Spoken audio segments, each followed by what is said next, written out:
Thank you very much. In the meantime, here's another thing we know as well. The law is not saving families $2,500 a year, as the president promised. To Virginia Republican Congressman Morgan Griffith, what are you seeing, Congressman?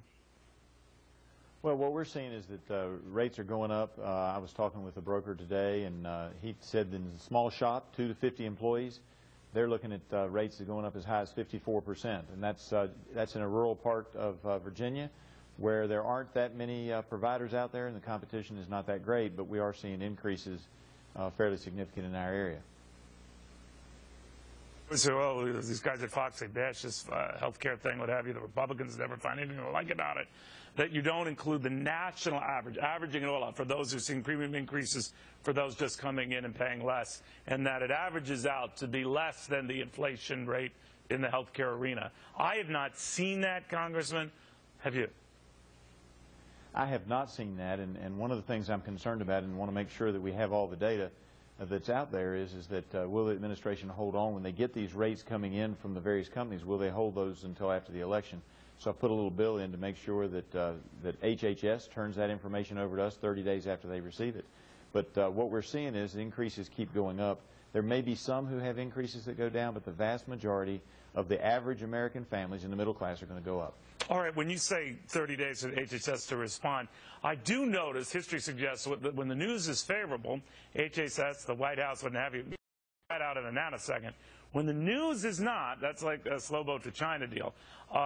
So the fact that a lot of these numbers and data points are not forthcoming makes me think that they're getting worse. They're not getting better.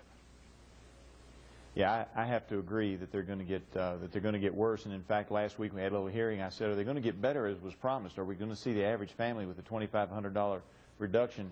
None of the folks there representing insurance companies from across the country raised their hand when I said, raise your hand if you expect to see a $2,500 reduction. And then we walked it down to $1,500.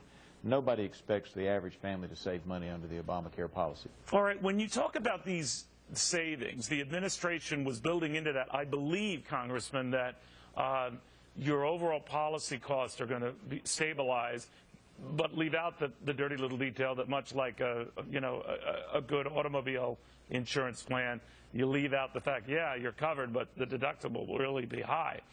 Has that been factored in the fact that a lot of people, especially young people signing up for this, are discovering they might have upwards of a $5,000 deductible before the plan kicks in?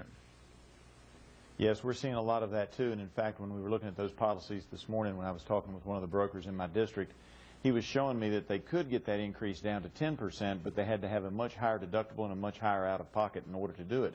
So when they tell us that they're getting data in that shows, lower than expected increases, I'd like to know what those deductibles are and what those out-of-pocket expenses are.